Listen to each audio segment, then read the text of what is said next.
novembre 2015 restera dans l'histoire comme une triste date. En effet, il y a eu des attaques terroristes sur Paris, mais surtout, c'est la date de sortie des albums de Justin Bieber et One Direction. Alors c'est parti.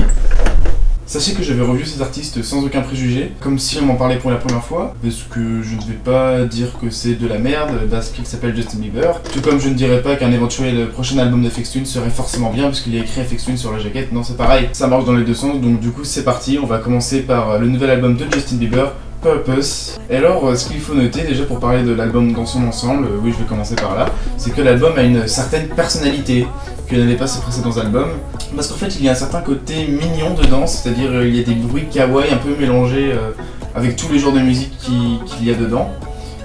Donc pour parler rapidement des genres de musique aussi, en fait il s'est un peu modernisé par rapport à ce qu'il faisait, c'est-à-dire que en termes d'instrumental on a du trap assez chill, avec également de la house mélangée à du synth pop, donc on a quand même une certaine évolution, et avec un style particulier à l'album. Alors c'est quelque chose que j'aurais vraiment pas cru, mais ouais, il y a un certain vraiment style, le mot qui me vient à l'esprit c'est mignon, sympa, gentil. Et à quoi cela est dû? Eh bien c'est dû au fait que Justin Bieber dans cet album s'est entouré de bons musiciens.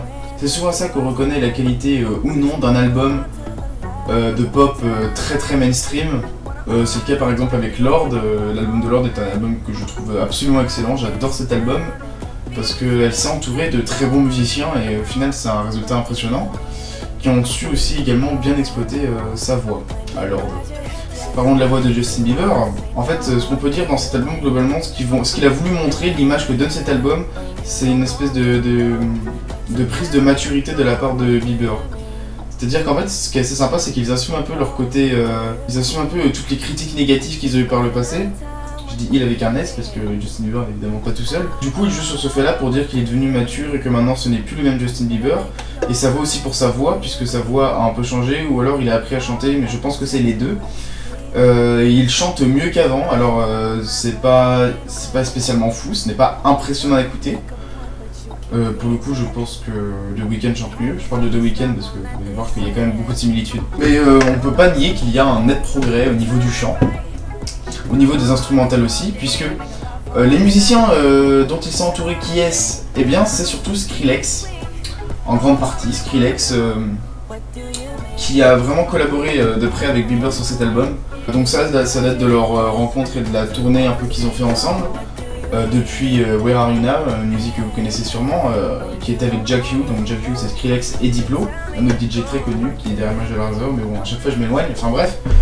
Ouais, ils ont collaboré sur Where Are You Now, qui est justement une musique qui a été reprise dans l'album, ce qui est une démarche purement commerciale, mais je vais y revenir, parce que là faut en parler quand même. Donc depuis, Justin Bieber et Skrillex ont vraiment collaboré.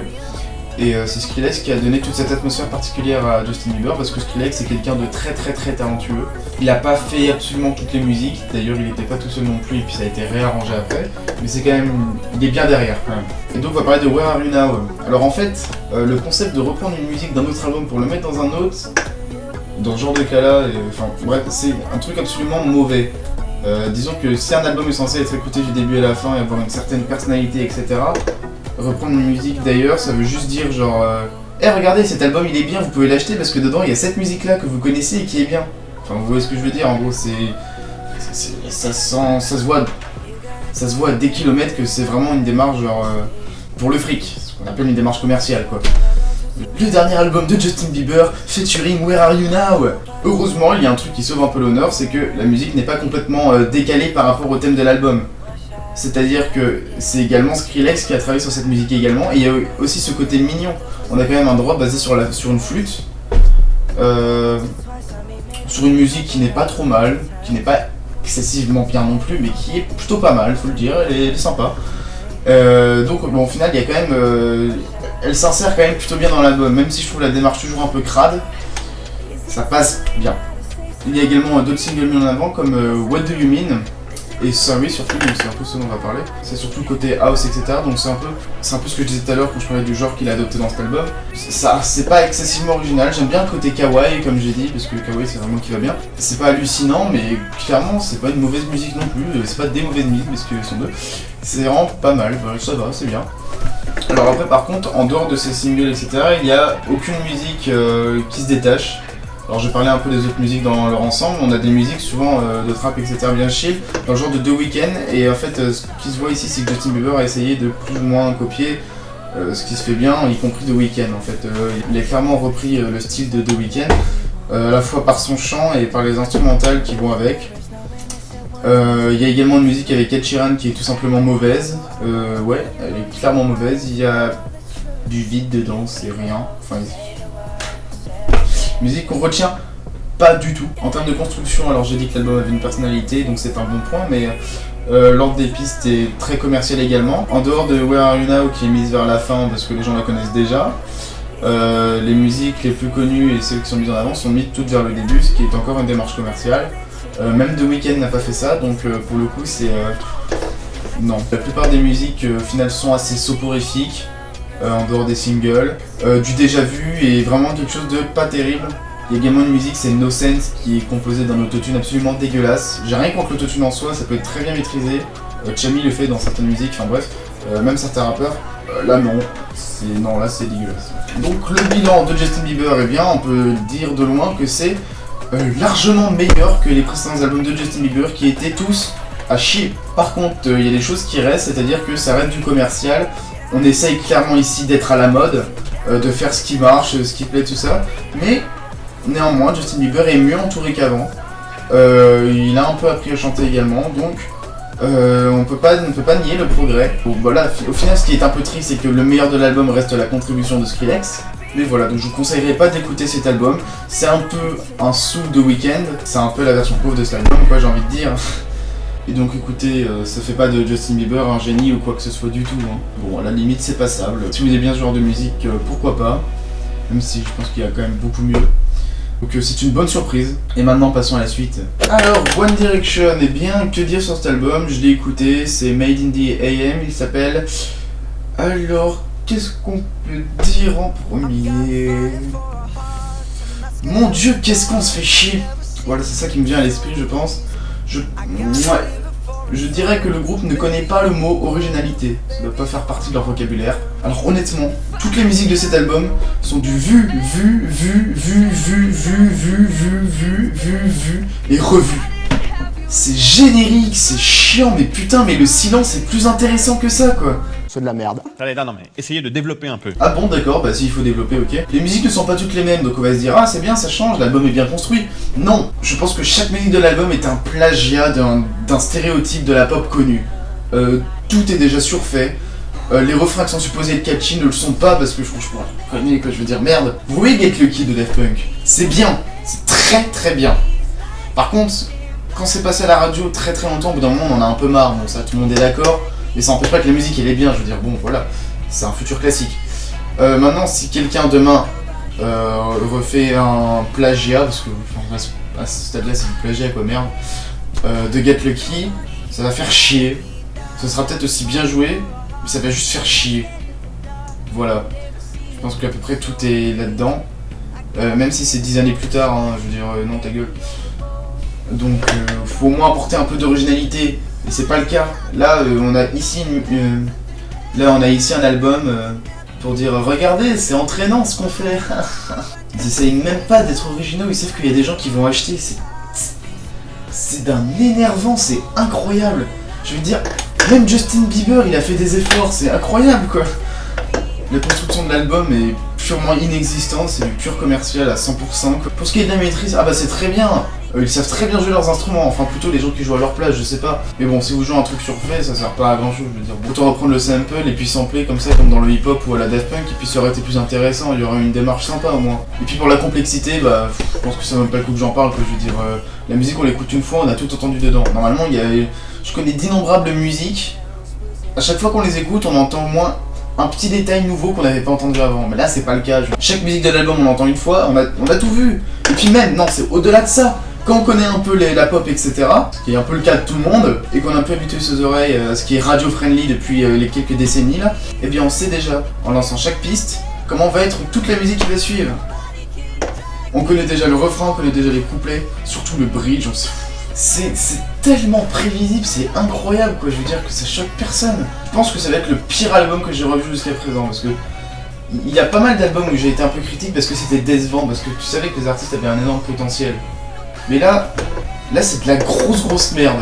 Et je dirais pas que c'est une déception, parce que je m'y attendais plus ou moins. Justin Bieber est une bonne surprise. Ça c'est pas une déception. Non, c'est juste du gros caca. C'est un gros caca. Mais y a rien à développer, c'est de la merde, c'est tout. Un gros caca. Mais on va terminer sur un rappeur reconnu et à mon avis très bon. C'est Logic.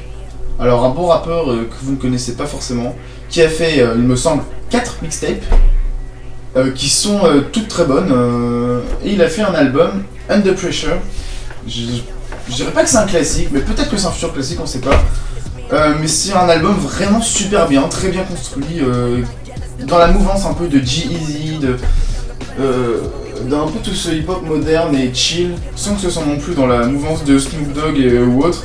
Et je dis pas que G-Eazy et Logic se ressemblent parce que c'est tous des rappeurs blondes. Parce qu'à vrai dire, avant aujourd'hui, je croyais que Logic était noir. Enfin bref, il revient avec ce nouvel album, The Incredible True Story. Alors juste pour expliquer l'idée globale de l'album, hein, on a un album entrecoupé de scènes audio plutôt sympas, ce qui est pas quelque chose de nouveau dans l'hip-hop, sauf que ici il s'agit de science-fiction. Donc c'est pas une histoire de gangsta movie comme 2001 de Dr. Dre, de buddy movies comme on dit aussi, comme d'ailleurs on va essayer de refaire les casseurs flotteurs en français. Non, ici, si j'ai bien compris tout ce qui se disait, on a bien une histoire de science-fiction racontée en audio entre les musiques qui parlent de l'album qu'on est justement en train d'écouter comme une rétrospective. Je sais pas si c'est assez clair comme je le dis, mais si c'est pas assez clair, je vous conseille de l'écouter vous-même parce que vous allez voir, c'est plutôt sympa si vous comprenez un petit peu l'anglais. Sinon vous pouvez rechercher les traductions également. Alors pour ce qui est des scènes, elles ne cassent pas du tout le rythme de l'album, au contraire il y a quasiment aucun lien entre les musiques, il y a même des transitions au niveau des instrumentales qui arrivent et qui repartent, etc. Donc à ce niveau-là c'est vraiment super bien fait. En plus elles sont pas toutes mises en même temps, etc. les scènes. Donc on a vraiment un bon rythme à l'album, voilà. On n'a pas non plus l'impression beaucoup d'écouter un livre audio tout le temps.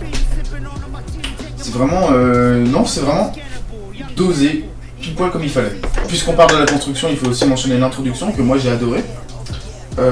Parce qu'en fait elle commence directement en rythme et pourtant c'est une introduction et avec une tonalité épique qui enchaîne ensuite avec la première scène. Je pense que c'était quasiment la meilleure manière d'introduire l'album. Alors pour ce qui est des instrumentales et des musiques en elles-mêmes, alors les instrumentales tout d'abord, on a un style plutôt chill, hein, enfin même très chill quasiment tout le temps, avec des influences de trap parce qu'on a des 808, un peu de jazz, de blues, vite fait de funk, un petit peu, des influences électroniques un peu diverses. Et il faut que je mentionne absolument la musique Young Jesus, qui est un hommage en termes d'instrumental aux années 90, parce que c'est du pur 90, et là on a une putain d'instrumental digne des meilleurs sons de Mobb Deep ou d'autres artistes comme ça, même Dr. Dre et Tupac, pourquoi pas, avec par-dessus un très bon flow, donc voilà. Donc cette musique est absolument à retenir, Young Jesus, j'ai adoré ce son très 90. Si vous voulez également du trap, donc un truc bien moderne, on a I Am The Greatest, qui fait office d'ego trip sur une bonne bass trap sans que ça tombe dans le cliché. On peut parler aussi de City of Stars qui a un beat intéressant pour du hip hop puisqu'il est binaire, c'est en fait tout. Alors que le hip hop c'est pas du tout ce style là, on a plutôt des batteries répétitives mais plus complexes, genre enfin bref, on n'a pas un kick, un snare et pourtant là c'est le cas. Donc il y avait un concept sympa dans cette musique. Malheureusement le flow de Logic je le trouve un peu en deçà des autres musiques, en fait c'est pas vraiment très marquant, donc c'est un peu dommage là-dessus, d'autant plus que c'est une musique qui durait 6 minutes donc il y a un petit peu un potentiel de gâcher, j'ai envie de dire, mais ça doit être la seule musique où j'ai été un poil déçu, parce qu'en plus je suis même pas vraiment déçu, c'est juste ça aurait pu être beaucoup mieux quoi.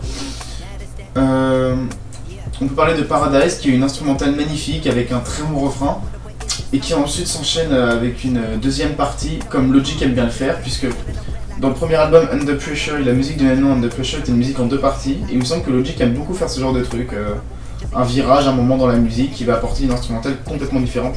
Alors Paradise c'est ici le cas et c'est vraiment une très belle musique, une très belle instrumentale avec un bon flow, une vraie belle musique, comme j'ai adoré. J'ai presque envie de dire magnifique même. On parle aussi de Never Been qui a encore une instrumentale bien chill et dont ici l'originalité est basée qu'il y a des très beaux chœurs derrière, des chœurs impressionnants,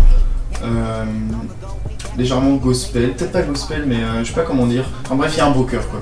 Et l'album se termine sur une musique éponyme, The Incredible True Story. Encore une fois, une musique en 2 parties comme Logic aime le faire. Donc la première est très funk, blues, un peu jazzy. C'est sympa, sans que ce soit très marquant, et on pouvait s'attendre à un petit peu plus, un tout petit peu plus pour une musique de fin.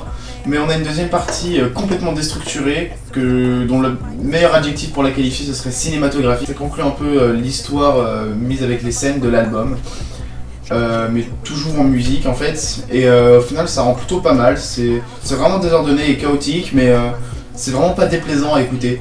Et l'album va se terminer comme ça. Alors je pense que cet album peut rivaliser avec Under Pressure en termes de qualité. Et c'est pas rien de dire ça parce que Under Pressure était vraiment excellent.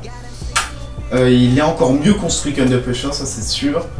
Alors après, qu'est-ce qui est en compensation sur un peu moins bien qu'Under Pressure? Je dirais peut-être les instrumentales qui ont un peu moins d'effet original que quand Under Pressure est sorti. Il n'y a quasiment aucun défaut relevé en fait dans l'album, sauf pour certaines musiques précises où des éléments du flow et de l'instrumental auraient pu être toujours plus. Mais on peut toujours dire que ça aurait d'être plus.